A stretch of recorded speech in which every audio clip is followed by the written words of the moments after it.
Oke, kalaupun putusan ini tetap nanti dipaksakan akan disalahkan, tapi ketika Presiden Joko Widodo tidak hadir, ijazah saudara Joko Widodo tidak hadir, maka ada vonis publik yang menyatakan bahwa ijazah saudara Joko Widodo patut diyakini benar-benar palsu dan keyakinan ini tidak bisa disalahkan. Makanya saya mengimbau kepada Bapak Presiden Joko Widodo, karena kami juga punya kepentingan memiliki pemimpin atau presiden yang kita yakini punya ijazah yang asli, maka hadirlah dalam persidangan perkara Gus Dur dan Bambang Tri ini dan berikan keyakinan kepada kami segenap rakyat Indonesia bahwa saudara Joko Widodo atau presiden kita benar-benar punya ijazah asli. Selanjutnya, kalau presiden benar-benar punya ijazah asli dan Bambang Tri sudah mau bahala, saya emang nggak keberatan, biar aja Bambang Tri itu dilaknat oleh Allah, dia sudah siap. Mau kena laknat apa aja kita nggak ada urusan, kita nggak ada urusan membela laknatnya. Tetapi tadi kalau presiden tidak datang, maka Bapak Presiden jangan salahkan rakyat yang kemudian semakin yakin bahwa ijazah saudara Joko Widodo palsu. Yang diviralisasi itu adalah perkara 156A, penodaan terhadap agama. Di dakwaan juga ada. Nah, jangan sampai ini terkesan ini menakut-nakuti umat Islam. Jadi kalau umat Islam itu menjalankan syariat Islamnya gitu ya, nah ada yang menganggap berbeda, itu dapat dilaporkan sebagai delik pidana. Ini kan juga membahayakan. Yang mengadukan gitu. Muslim juga. Ini kan mengadu domba, menakut-nakuti gitu. Jadi kita tidak terfokus lagi umat ini terhadap hal-hal yang demikian.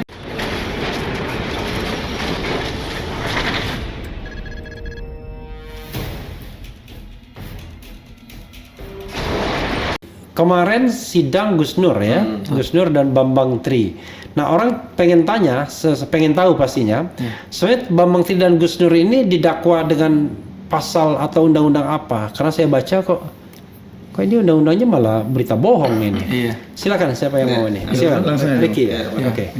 Jadi saya lihat itu ada lima pasal yang dikenakan 5 pasal. Jadi pertama itu kita juga menduga-duga karena yang viral itu kan sebenarnya penodaan agama. Jadi mubahalah itu seolah-olah tindakan pidana, tindakan kriminal. Ternyata lagi-lagi ya pasal yang sering dikenakan kepada para aktivis, para ustadz gitu ya. Ya 14 ayat 1, 14 ayat 2 gitu ya. Pasal 15 gitu ya. Baru 28 ayat 2. Setelah itu baru 45 itu baru yang terakhir itu penodaan agama 156A. Nah, itu jadi penodaan agama itu terakhir malah. Tapi masih termasuk primer ya Mas ya? Tidak, dia alternatif. Alternatif ya. Jadi subsidi tambahan lah kalau di situ mereka masukkan. Dalam artian begini Bang, memang sedari awal itu sebenarnya kita juga ada perdebatan waktu di tingkat di penyidik kepolisian. Jadi kita sudah sampaikan ini perkara apa gitu ya. Mereka awalnya bilang ini penodaan agama. Itu kita kejar, itu waktu itu saya dengan Kompol Toto, baru ada Kombes itu datang, jadi saya bilang begini, kalau yang dipersoalkan itu adalah mubahalah itu ajaran Islam. Kalau orang bapak ini mengkriminalisasi mubahalah, itu sama dengan mengkriminalisasi ajaran Islam. Setelah itu, kalau yang dipersoalkan itu adalah ijazah palsunya Pak Jokowi, maka itu sekarang dalam gugatan di Pengadilan Negeri Jakarta Pusat. Terakhir apa yang mereka katakan, simpel saja mereka sampaikan, kayak ragu begitu ya. Mereka bilang gini, ini sudah kita periksa, kita sudah gelar perkara, kita putuskan demikian lah. Gimana Pak? Bapak itu kalau memang yakin menyampaikan, tinggal kita diskusi saja gitu. Terakhir waktu itu Kombes dan Pak itu langsung pergi begitu saja, dan sampai di persidangan ya juga begitu, dan banyak hal yang memang ganjil, dan dalam hal ini hak-hak klien kami banyak yang diambil sebenarnya. Seperti itu. Diambil itu maksudnya misalnya apa? Ya, misalkan di awal kan awalnya itu memang betul bahwasanya ini diperiksa awalnya di Mabes Polri. Tiba-tiba dengan alasan banyak saksi dan lain sebagainya itu dipindahkan ke Solo. Tapi ternyata ditahan itu bukan di Solo gitu ya. Malah ditahan di Polda Jawa Tengah, di Semarang. Ini kan jauh banget nih. Jadi apa-apa terus setelah itu kita dorong hampir 1 pekan ya Bang ya. Ya setelah itu tetap aja dibuat di Makobrimob yang ada di sana. Jadi Makobrimob yang ada di Semarang. Iya, di Semarang atau Solo ya Bang yang kemarin? Solo. Terakhir. Nah, kita kan protes ini sebenarnya di mana? Ini kan sebenarnya kewenangan majelis hakim. Ya kalau di sana masukkan dong di rutan misalkan kan gitu. Jadi kita juga aktivitas kita gampang. Jadi ini bukan lagi core-nya penyidik gitu loh. Nah, ini yang sering kami alami ketika membela para ustadz, termasuk Ustaz Farid, Ustaz Anung, Ustaz Zain An-Nazar, termasuk Gus Nur dan Bambang Tri. Jadi hampir sama yang diperlakukan gitu. Jadi ini sudah kewenangan majelis hakim, tapi seolah-olah ingin semuanya itu dikuasai oleh penyidik gitu ya. Mulai dari Mabes Polri, setelah itu ditahan di Polda Semarang, setelah itu tetap ditahankan ke Makobrimob. Dia nggak paham kalau sudah pelimpahan harusnya udah bukan wewenang dia lagi. Faktanya kan ya luar biasa gitu. Nah kemarin alhamdulillah sidang itu kan kita minta sedari awal itu offline. Gitu Bang. Jadi kan ini kan juga menurut kami itu mengambil hak klien kami. Ya di KUHAP itu ada majelis hakim, ada jaksa, ada PH, ada juga terdakwa. Ini seolah-olah ini terdakwa ini bisa online gitu, ini kan tidak bisa. Setelah itu kami mendebat di pengadilan karena kami dapat info itu terbaru akan dipaksakan online. Kita kejar di pengadilan Surakarta, Pengadilan Negeri Surakarta. Mereka awalnya lempar-lempar bola lah gitu ya. Karena kita dengan cara kita negosiasi, termasuk kita nyampaikan ke publik dengan media massa online gitu ya. Terakhir alhamdulillah, walaupun ada kompromi lah di sana. Walaupun memang sidang pertama itu dibacakan secara online, tapi insya Allah hari Selasa tanggal 27 ke depan ini akan disidangkan secara offline. Nah, maksudnya begini kan Bang, maksudnya ngapa sih kita harus begitu berdebat dulu gitu ya. Itu kan normal. Ini kan normal yang hak semestinya begitu loh. Masa demikian ini kan menjadi pola. Alasannya pandemi. Ya kan kemarin kita munculkan. Lah, kemarin perkawinan Kaesang itu rame ratusan bahkan ribuan itu bisa. Masa ini untuk menegakkan keadilan, untuk mengambil keadilan ini hak-hak klien kami ini dipersulit demikian. Nah ini kan nggak fair begitu loh Bang. Jadi makanya kami sampaikan kemarin itu dibacakan secara online. Tetap online dakwaannya. Yang hadir secara offline siapa? Ya jaksa, hakim, kami. Gitu. Jadi tetapi terdakwa di Makobrimob tadi. Makobrimob Solo. Ini ada yang tanya kenapa kok disidangkan disidangkan di Pengadilan Negeri Surakarta? Ya, kalau di KUHAP itu kan memang asasnya itu kan locus delicti ya Bang. Kalau kita kembali ke locus delicti ini kan konten yang dipersoalkan itu mubahalah Gus Nur dalam konten podcast antara Gus Nur dan Bambang Tri yang diupload di akun GN Official 13 itu tanggal 26 September di Malang. Di Malang. Semestinya kalau ikut locus delicti di Malang. Tapi alasan daripada penyidik memang di KUHAP juga diatur kalau banyak saksi yang diperiksa di suatu lingkungan pengadilan tertentu maka bisa diambil. Nah, saksinya memang kalau saya lihat memang ada guru SD, guru SMP, guru SMA, kepala sekolah SD, SMP, SMA, kawan-kawan Jokowi di Solo. Iya. Makanya kemarin kami nggak ajukan eksepsi lah, kelamaan. Yang penting langsung aja ke pokok persidangan gitu. Karena kalau eksepsi buang-buang waktu aja kami. Pasti ditolak juga. Iya. Pengalaman begitu Bang. Oke, ini menarik ya. Jadi surprise nggak ketika lihat dakwaannya? Ternyata bukan mubahalah yang menjadi dakwaan primer. Ya surprise, sekaligus kita merasa dibohongi. Dua kali dibohongi Bang. Pertama dibohongi oleh penyidik yang katanya ini tidak ada kaitannya dengan ijazah palsu. Begitu kita masuk dakwaan, kontennya semua terkait ijazah palsu.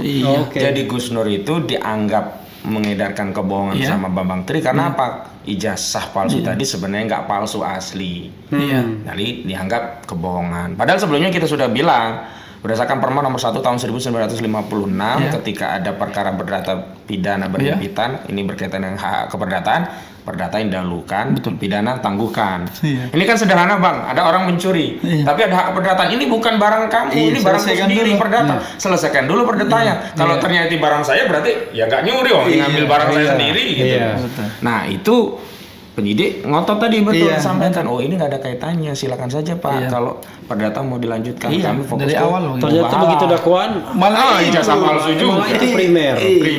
Yaitu primernya dianggap menyebarkan berita bohong Jadi pasal hoax Undang-Undang 1 1946. ujaran kebencian. Iya, pasal 28, junto 245A. Apa kebenciannya? Kan ujaran kebencian berbasis sara. Nah, itu dia Bang, dari dulu terhadap individu dan kelompok. Pengalaman kami ya, harusnya kan limitatif. Suku itu apa, agama itu apa, ras itu apa, antar golongan itu apa. Nah, kadang-kadang nanti jaksa itu mengambil nomenklatur antar golongan. Kalau di luar suku, luar agama, nah itu dianggap antar golongan. Nah, tidak ada deskripsi yang jelas. Presiden kan bukan golongan. Nah, makanya itu saya sudah katakan dulu. Dari mana presiden golongan? Kalau bicara golongan itu kan kita menggunakan presiden di HIR misalkan atau di ada Bumi Putra ya, asing, timur jauh gitu. Kita pakai dulu Abdul Khair Ramadan sebagai ahli pidana, nggak dipakai dalam pertimbangan hakim. Dia hanya pakai pertimbangan dari ahli pidana dan ahli bahasa dari mereka yang mengatakan bahwa definisi antar golongan adalah kalau dia tidak masuk suku, agama, ras, berarti dia antar golongan gitu. Wah, karet sekali. Semua masuk itu. Namanya nggak ada lagi sara itu. Jadi semua nggak boleh kita bicarakan tuh, karena kalau di luar itu antar golongan. Ya itulah. Makanya saya kan pernah mengatakan ya. Jadi kalau misalnya polisi, TNI, presiden, menteri-menteri nggak bisa dibilang golongan. Justru bahaya kalau dibilang golongan, karena golongan itu berarti dia belongs to a certain group, ya kan? Dia itu milik grup tertentu aja, kan nggak bisa begitu. Gitu, oke. Nah, tapi tiba-tiba ketika dipermasalahkan ijazah palsu ini kan sebagai penyebaran hoax, apa yang sedang dipikirkan atau disiapkan oleh lawyer gitu, tim lawyer? Karena saya baca, wah kalau gitu berarti kan memindahkan gugatan perdata di Pengadilan Negeri Jakarta Pusat ke kasus pidana di Pengadilan Negeri Surakarta jadinya. Betul sekali Bang, dan jadi sekarang beban pembuktian terkait ijazah itu bukan di kami selaku penggugat perdata, tapi jaksa. Karena begini, kita akan bisa mendeskripsikan sesuatu itu bohong setelah membuktikan mana yang benar. Nah, kalau konten mubahalah terkait ijazah palsu itu sebuah kebohongan, maka jaksa pertama harus membuktikan bahwa ijazah itu asli. Makanya dalam tulisan itu saya katakan metode paling sahih untuk memberikan kepastian bahwa ini ijazah itu asli atau tidak, ya datangkan pemilik ijazah itu sendiri di dalam sebuah persidangan karena dia ambil sumpah. Yang kedua, bawa ijazah aslinya. Pemilik ijazah untuk dicek pemilik ijazah pertama akan diambil sumpah sehingga baru bernilai keterangan dia sebagai saksi pemilik ijazah, dan diambil keterangan terkait ihwal kronologis ijazah itu dia peroleh. Yang kedua, ijazahnya akan dicek apakah ijazah tadi benar-benar asli. Yang paling sederhana ya cek manual itu apakah tanda jari yang ada di ijazah tadi sama dengan pemiliknya. Baru kita bicara kualitas kertas, kualitas tinta. Kalau dalam kasus pilkada itu ada joke, tapi ini bukan pilpres pilkada ya. Ini Pak asli katanya. Oh, asli, kata yang jual asli katanya. Kata yang jual asli. Ada yang bilang juga, loh, kalau asli saya tidak jadi bupati, jadi gubernur. Makanya saya bilang begini Bang, kalau jaksa nanti tidak menghadirkan Presiden Jokowi dan membawa ijazahnya, maka demi hukum ini dakwaan nggak layak dilanjutkan. Karena bagaimana kita bisa mendakwa orang lain itu bohong kalau kita tidak punya pembanding.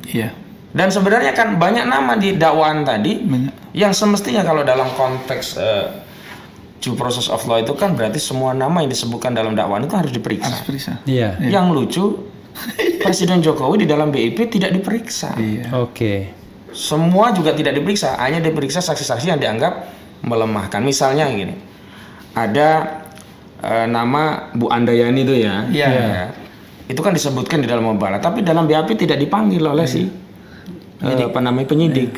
Penyidik hanya fokus kepada saksi-saksi yang hanya untuk menguatkan unsurnya, itu biasalah. Tapi yang lucu, ini pelapor kan namanya Dodo Baidawi. Nah, mudah-mudahan Dodo Baidawi hadir. Biar nanti bisa hadir nanti kita tanya dia. Lalu ada saksi-saksi kawan-kawan pelapor. Apa relevansinya kawan pelapor di BAP sebagai saksi? Ini kan hanya untuk menunjukkan kasus ini ramai banyak saksi. Padahal kalau kita kembali KUHAP, saksi itu kan orang yang melihat, mendengar dan mengalami sendiri dan menjelaskan bagaimana dia mengetahui tentang suatu peristiwa.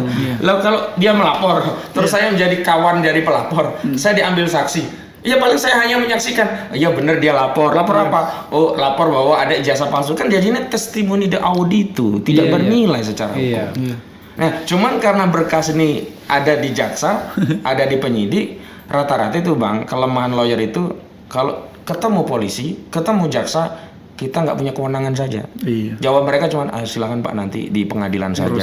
Dan orang sudah dihukum duluan. Udah dihukum duluan. Sudah dipenjara duluan. Makanya di persidangan inilah nanti kita akan cari kebenaran material. Ini memang relevankah saksi-saksi tadi, dan memang apakah peristiwa ini benar-benar kabar bohong. Jangan-jangan malah terbukti ijazah itu benar-benar palsu. Kalau saya logikanya sederhana, kalau nanti Presiden Jokowi tidak dihadirkan dan tidak membawa ijazah aslinya, ya keyakinan publik terkait ijazah itu palsu tidak bisa disalahkan.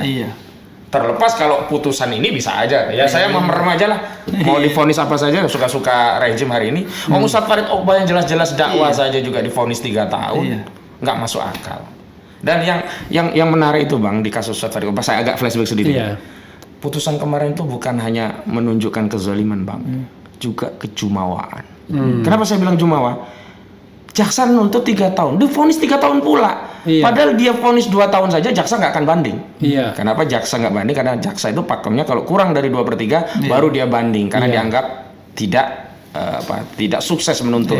Tapi kalau vonisnya sudah 2/3 sebenarnya sukses. Misalkan kemarin ya, jaksa 3 tahun, hakim kasihlah kelegaan, vonis 2 tahun. Inkrah, berarti nggak jumawa. Ini tuntut 3 tahun, tetap 3 tahun jumawa. Ada anggapan mengatakan, kan itu minimumnya 3 tahun. Oh, minimum 3 tahun itu kan aturan, sementara membebaskan saja hakim berhak, apalagi cuma ngasih 2 tahun. Nah, kembali kepada soal Gus Dur. Oke, kalaupun putusan ini tetap nanti dipaksakan akan disalahkan, tapi ketika Presiden Joko Widodo tidak hadir, ijazah saudara Joko Widodo tidak hadir, maka ada vonis publik yang menyatakan bahwa ijazah saudara Joko Widodo patut diyakini benar-benar palsu, dan keyakinan ini tidak bisa disalahkan. Makanya saya mengimbau kepada Bapak Presiden Joko Widodo, karena kami juga punya kepentingan memiliki pemimpin atau presiden yang kita yakini punya ijazah yang asli, maka hadirlah dalam persidangan perkara Gus Dur dan Bambang Tri ini, dan berikan keyakinan kepada kami segenap rakyat Indonesia bahwa saudara Joko Widodo atau presiden kita benar-benar punya ijazah asli. Selanjutnya, kalau presiden benar-benar punya ijazah asli dan Bambang Tri sudah mau bahala, saya emang nggak keberatan, biar aja Bambang Tri itu dilaknat oleh Allah, dia sudah siap. Mau kena laknat apa aja kita nggak ada urusan, kita nggak ada urusan membela laknatnya. Tetapi tadi kalau presiden tidak datang, maka Bapak Presiden jangan salahkan rakyat yang kemudian semakin yakin bahwa ijazah saudara Joko Widodo palsu. Ini ada satu hal yang ingin saya tanya ya. Ketika menyusun dakwaan, ya kan harusnya kalau kita bicara tentang hoax ya, kan harusnya jaksa penuntut umum itu sudah punya versi yang tidak hoaxnya kan, harusnya kan begitu, ya kan? Dia tahu nih versi tidak hoaxnya. Makanya saya katakan kebohongan yang paling nyata itu Sambo itu, ya kan? Dia tahu versi yang tidak hoaxnya itu, yaitu dia yang ikut bunuh kan ibaratnya. Dia tembak menembak. Hoaxnya tembak menembak. Ada pembanding betul. Maksudnya dia udah tahu itu. Nah, ini sekarang pertanyaannya adalah bagaimana dia bisa mendakwa orang menyebarkan berita hoax sementara dia sendiri nggak ngerti, nggak tahu apakah versi aslinya itu. Maksudnya versi yang tidak hoaxnya itu dia sendiri juga nggak tahu gitu. Kan kita harus ada pengetahuan dong sebagai jaksa penuntut umum. Saya setelah kami melakukan proses penyelidikan, penyidikan, ya kan, kami menyusun dakwaan berdasarkan dari penyidik, kami tahu ini hoax karena kami tahu yang. Jadi begini, kalau bangunan konstitusi yang dibawa jaksa atau penyidik sebelumnya itu begini Bang. Pak Presiden itu ijazahnya asli apa? Ada keterangan kepala sekolahnya, ada keterangan teman-temannya. Lah padahal kan kita bicara ijazah, bukan apakah beliau itu pernah sekolah di situ atau tidak. Kalau kita bicara sekolah atau situ atau tidak, ya kepala sekolah punya kualifikasi untuk menjelaskan, oh itu dulu murid saya. Tapi kalau ijazah itu kan terkait ijazahnya. Bisa saja dia punya ijazah tapi dulu gak bener, ganti tahunnya, jadilah palsu ijazah tadi. Atau dia sudah sekolah memang di situ tapi gak lulus dari situ, adalah ijazah palsunya. Maka sampai hari ini sebenarnya kita sendiri masih mau cari tahu apa sih yang bisa membuktikan jaksa itu ijazah ini asli gitu. Kalau cuma keterangan ya kami nanti akan katakan itu testimoni de audito, bukan pemilik langsung. Iya, karena memang dalam saya tinggal bicara presiden ya, dalam kasus-kasus lain kan banyak orang yang ngoprak-ngaprik ijazahnya sendiri kan. Iya kan? Kadang-kadang ijazah saudaranya diambil, ada juga itu. Dia tidak lulus SMA, saudaranya lulus tuh. Saya pernah lihat tuh. Diambil saudaranya ya, lalu ganti fotokopi kan, karena kalau untuk kerja kan yang penting fotokopinya kan? Ditimpah aja di nama bisa juga. Kayak begitu kan misalnya. Tapi ini saya nggak bicara khusus presiden, tapi saya bicara fenomena ijazah itu. Karena jadi ketika ditanya apakah dia sekolah di sana, ya dia sekolah, tetapi tadi soal ijazah soal yang berbeda ya. Ada lagi yang mau disampaikan sebelum kita membacakan komentar? Ya. Jadi begini Bang, jadi terkait pengalaman kita. Jadi kan Gus Nur ini kan bukan di sidang cuman di Surakarta saja. Sebelumnya juga kan ada sidang terakhir itu 2 tahun yang lalu, kalau tidak salah itu 1 tahun yang lalu itu di Jakarta Selatan. Itu kan pelapornya pelapor itu. Jadi itu Pak Akil Sirot dan Pak Yakul Komas, ya Menteri Agama. Jadi kan pelapornya mereka. Tapi dari awal persidangan sampai akhir itu pelapor nggak pernah hadir.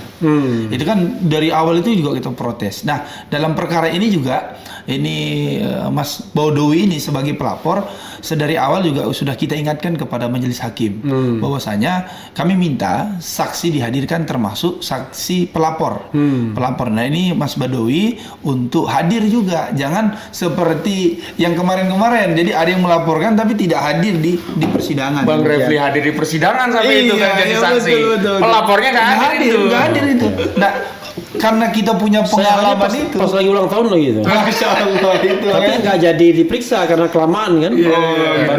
Baru mundur ya. Baru pekan depannya. Iya, jadi sebenarnya gini Bang. Jadi dari pengalaman ini kita juga tidak mau meleset lagi nanti di persidangan di Surakarta. Makanya kami minta kepada majelis hakim untuk menghadirkan. Dan alhamdulillah kemarin keputusannya majelis hakim juga meminta langsung. Jadi besok itu akan ada kemungkinan besar itu saksi pelapor langsung diperiksa. Biasanya diperiksa pertama ya saksi pelapor. Iya, harusnya pertama. Tapi tadi kalau ada upaya melindungi pelapor tidak dihadirkan, nanti biasanya jaksa hanya mengatakan kami akan cukup membacakan BAP. Itu yang kami sering tentang kan begitu. Padahal kan gimana caranya mau cross check?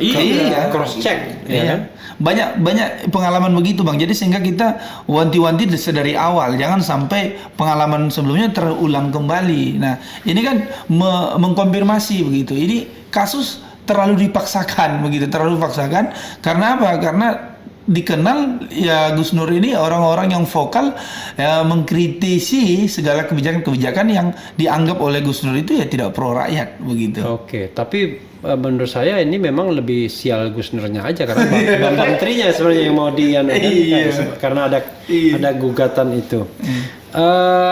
Oke, kita bacakan beberapa komentar sobat era sekalian ya. Nanti ada yang mau ditambahkan lagi? Nah, saya ingin tambahkan lagi juga masalah soal penistaan agama. Ini luar biasa Bang, bagaimana mungkin orang yang beragama Islam berusaha untuk mempraktikkan ajaran Islam kemudian dianggap melakukan penodaan agama. Iya, karena pasal itu masih dipakai kan? Iya. Sebagai dakwaan alternatif. Terlepas terlepas misalnya ada kesalahan dalam praktek beribadah dari keyakinan tadi, tetap saja kan bukan menodai kan. Misalkan begini. Ada orang belajar sholat tapi salah rukuknya kelewat. Apakah dia dianggap menodai agama? Ya sama aja dengan kita ada yang kunut ada yang enggak. Ada yang enggak gitu. Masa ada otoritas yang mengatakan itu langsung dipidana? Nah, makanya kami juga nunggu-nunggu itu ahli agama ini. Kami sudah tahu nama-namanya.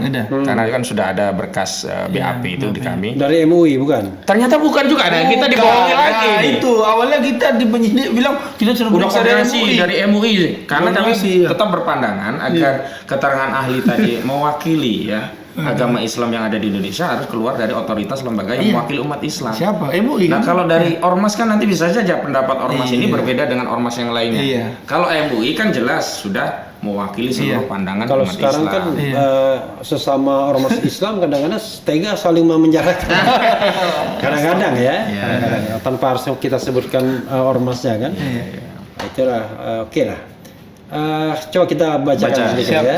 Siap. Jadi Bismillah yang pertama, maksudnya pertama komentar. Bang Refli, awas pecah mejanya, enggak ada kacanya. Kuat ini. Iya. Kemudian yang relevan saja ya. Ya. Assalamualaikum warahmatullahi wabarakatuh. Sehat semuanya, semoga lebih semangat lagi membela kebenaran.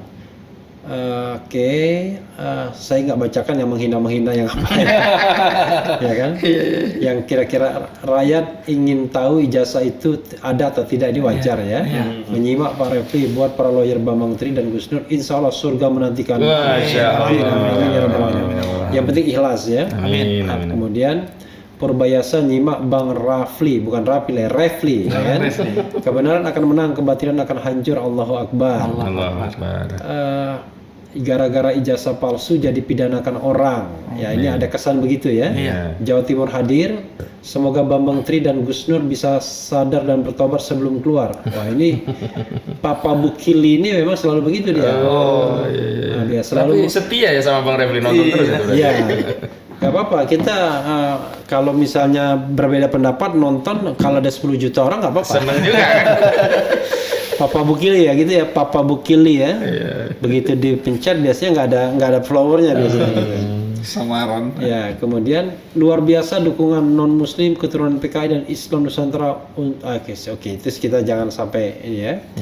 Ijazah bikin rakyat makin aneh bin ajaib. Pak Munarman, apakah sudah proses pembebasan bersyarat? Itu belum, kan belum 2/3 Bang. Kan divonis 3 tahun. Divonis 3 tahun, tapi dia kan. Tapi terakhir beliau sampaikan, saya dapat info dari Bang Aziz, beliau tidak mau mengambil pembebasan itu bersyarat. Beliau hanya mengambil remisi yang memang sudah menjadi hak tanpa harus upaya-upaya lain. Karena begini, kan dia kan ditahan per 27 April 2021. April berarti sudah 1,5 tahun. Mei, Juni, Juli, Agustus, September, Oktober, November, Desember. Baru separuh. Satu tahun 8 bulan sudah. Baru separuh, belum 2/3 Bang. PB kan minimal 2/3 dijalani. Berarti 4 bulan lagi Bang. 4 bulan lagi. 4 bulan lagi. Tapi remisi kan belum dikurangin remisi. Remisi kan bukan untuk kaitan dengan PB, itu tambahan itu. Tapi yang tadi lah kita lihat, nanti tanya langsung ke Bang Aziz, cuman info yang terakhir. Sementara tidak akan mengambil itu karena untuk komitmennya begitu. Tapi kita tidak tahu lanjutannya gitu. Kalau hitung-hitungan Bang Aziz, kalau tidak ngambil PB ya, hanya remisi saja.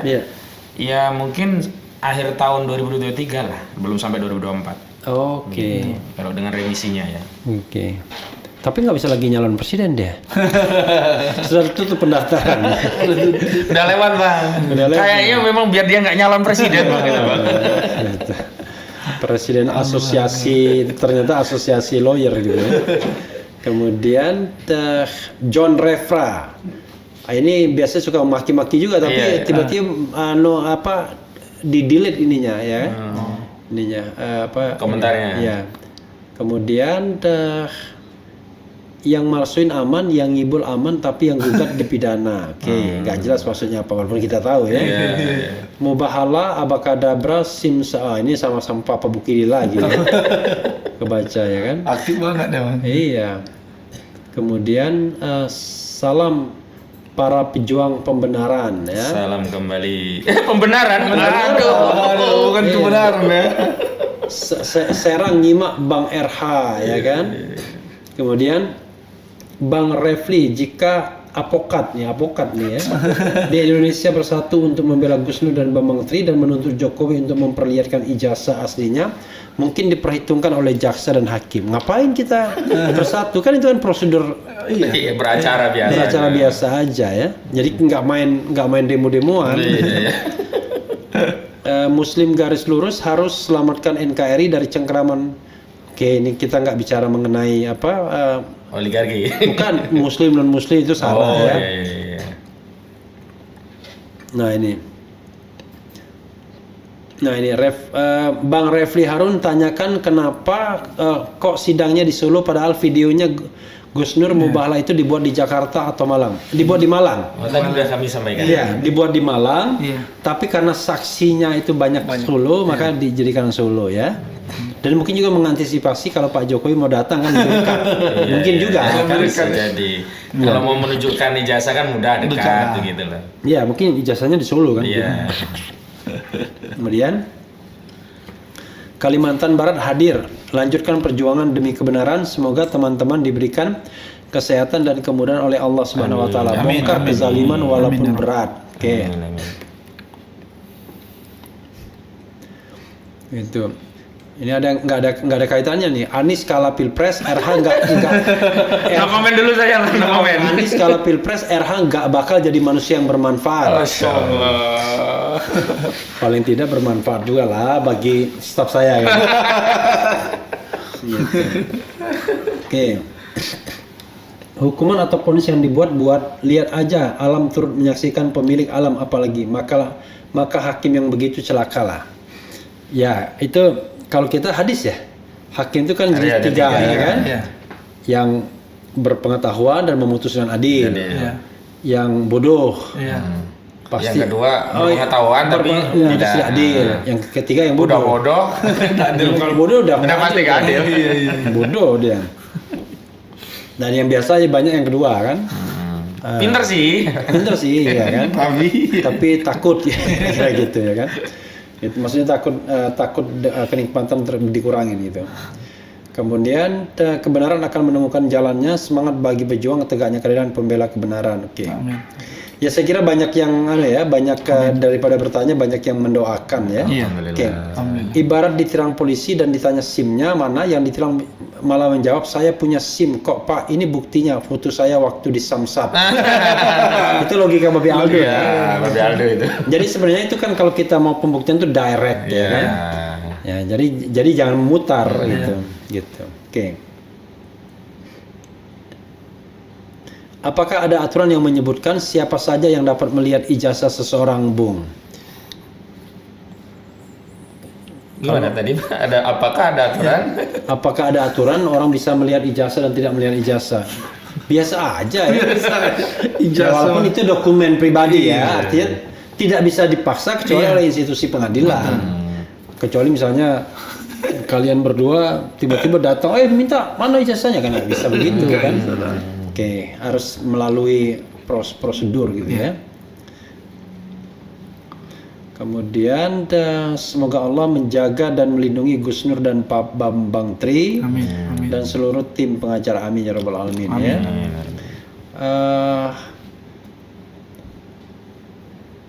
Wah ini saya sangat setuju dengan Pak Ahmad Khozinuddin kalau ingin pemilu jurdil. Itu nggak nyambung lagi. Ini diskusi yang kemarin jangan dipaksa-paksa lagi ke sini kan. Oke. Kalimantan Timur hadir Bang ya, panjang umur dan sehat. Oke. Tidak spesifik ininya, rata-rata komentar dan saya lewatin komentar yang agak aneh-aneh ya. Gitu. Ada yang bilang, Bang jangan terlalu ditanggapi omongan buzzer. Ya nggak ditanggapin, kalau kita nggak bacakan nanti dia marah lagi kan. Nggak nonton lagi nanti ya. Kalau tidak kita hargai lah ya. Kita tetap menghargai orang yang mau nonton kita walaupun dia memaki kita. Oke silakan mungkin closing statement ya. Kalau ada yang mau disampaikan silakan, tapi kalau enggak mungkin closing statement. Silakan. Saya mau closing statement aja Bang. Jadi begini Bang. Saya ingin kalau mau closing statement Ricky dulu. Ricky dulu gitu. Ya, jadi karena yang Dewan Suro belakang. Bahaya Dewan Suro ini. Iya. Makasih Bang Repli. Nah, dalam hal ini kami ingin menyampaikan ya. Jadi dalam hukum itu kan ada dimaksud kesamaan di depan hukum, equality before the law. Jadi dia nelayan, petani, bupati, gubernur, presiden itu sama kedudukannya gitu. Nah, kita berharap begitu juga lah pemimpin di negeri ini, termasuk Presiden Republik Indonesia. Karena dakwaan itu terkait seputaran juga ijazah palsu, kami juga berharap Pak Jokowi ini hadir dan membawa sekaligus ijazah palsunya. Itu yang pertama. Ijazah aslinya. Ijazah asli ya. Jangan. Nah, maksud saya sebenarnya membawa ijazahnya. Jadi tidak usah agar mengkonfirmasi, agar mengkonfirmasi tadi. Yang kedua, ini jangan dikatakan mengkriminalisasi lagi terhadap ajaran Islam. Karena apa? Karena kami melihat yang diviralisasi itu adalah perkara 156A, penodaan terhadap agama. Di dakwaan juga ada. Nah, jangan sampai ini terkesan ini menakut-nakuti umat Islam. Jadi kalau umat Islam itu menjalankan syariat Islamnya gitu ya, nah ada yang menganggap berbeda itu dapat dilaporkan sebagai delik pidana. Ini kan juga membahayakan. Yang mengadukan gitu. Muslim juga. Muslim juga. Ini kan mengadu domba, menakut-nakuti gitu. Jadi jadi kita tidak terfokus lagi umat ini terhadap hal-hal yang demikian. Nah, kita berharap ini ya disudahilah begitu. Nah, yang terakhir ya segenap masyarakat mohon didoakan klien kami yakni Gus Nur dan juga Pak Bambang Tri dalam hal membela hak-haknya di Pengadilan Negeri Surakarta, dan yang berkesempatan hadir silakan hadir itu hari Selasa tanggal 27 Desember 2022 bentuk support kepada Gus Nur dan juga Pak Bambang Tri, dan kita juga mohon doakan agar kita juga sebagai PH-nya diberikan kesehatan, keselamatan dan juga keikhlasan agar ini tercatat sebagai amal ibadah di sisi tanggal Allah 27 ya. Tanggal 27 hari Selasa. Jadi kalau mau nonton anggap aja liburan akhir tahun. Oh iya akhir tahun. Jadi bergerak dari Jakarta ke Solo gitu kan, gitu liburan akhir tahun nonton sidang. Agendanya apa? Pemeriksaan Saksi-saksi. Ada 5 ya. kemarin kita termasuk minta saksi 5. pelapor ya. Termasuk. Oke, berarti saksi dari JPU semua Mas. Semua. Ya? Oke. Silakan Bung Hosinuddin. Baik, Bang Refli, rekan Ricky dan pemirsa semuanya di RH Channel serta seluruh saudara-saudara sebangsa dan setanah air. Sebenarnya apa yang diikhtiarkan Gus Dur ya ini mencoba memverifikasi kebenaran informasi ijazah presiden palsu melalui mubahalah terhadap Bambang Tri ini adalah kepentingan kita semua. Tentu kita juga tidak ingin, dan tentu bukan hanya tidak ingin, merasa ada aib bagi kita, bangsa kita, kalau ternyata kita memiliki presiden dengan ijazah asli. Karena itu saya kira persidangan perdata kemarin yang gagal dilanjutkan masih memberikan kesempatan kepada Bapak Joko Widodo untuk hadir di forum pidana ini untuk memberikan informasi yang sahih tentang ijazahnya, yakni dengan datang dan menunjukkan ijazahnya. Karena itu ambil husnuzonnya saya, prasangka baik kita, anggap saja ini memang sidang yang akan membersihkan ya legasi bangsa kita dari dugaan ijazah palsu, sehingga tidak lagi ada cacat moral bagi kita kepada generasi anak bangsa selanjutnya yang telah membiarkan isu ini tidak diverifikasi dan dituntaskan. Nah, karena itulah saya kira yang punya kepentingan bukan hanya Bambang Tur dan juga Bambang Tri dan Gus Nur, tapi juga kita semua.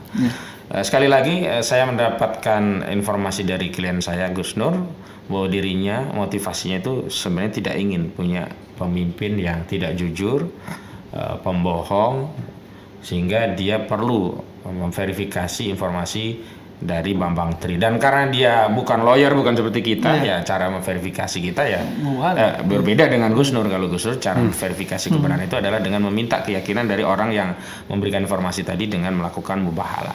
Dan terakhir kepada segenap umat Islam, mohon kalau ada perbedaan pandangan jangan ikut dalam arus adu domba dengan apa mempersoalkan sesama saudara muslim dalam aktivitas nomenklatur ibadah tertentu dimasukkan ke ranah pidana, apalagi ini penodaan agama yang seperti ini kan rawan mempecah belah persatuan umat Islam. Dan terakhir terima kasih Bang Refli karena diberi kesempatan sehingga bisa menyampaikan fakta-fakta persidangan, dan mudah-mudahan ke depan bisa hadir kembali. Amin. Assalamualaikum warahmatullahi wabarakatuh. Saya mau gantiin tadi nggak bisa juga. Nggak bisa. Ya, saudara sekalian, jangan lupa tanggal 27 pukul 10 ya. 9. Pukul 9 di Pengadilan Negeri Surakarta itu akan ada sidang Bambang Tri dan Gus Nur dengan agenda pemeriksaan saksi. Justru ini yang paling seru ya, terutama pemeriksaan saksi pelapor. Dan jangan lupa bahwa dakwaan primernya yang utama itu adalah penyebaran berita bohong atau hoax ya, sebagaimana dituduhkan kepada banyak orang, banyak aktivis, Habib Rizik, Habib Bahar, kemudian aktivis-aktivis kami, Edi Mulyadi dan lain sebagainya. Dan ini menjadi undang-undang keranjang sampah ya kan, semuanya dimasukkan ke berita bohong. Mudah-mudahan keadilan tetap bisa kita dapatkan, dan kita akan lihat bagaimana perkembangan selanjutnya. Mudah-mudahan bisa siaran langsung ya, ada yang siaran langsung dan kemudian kita siarkan. Wassalamualaikum warahmatullahi wabarakatuh.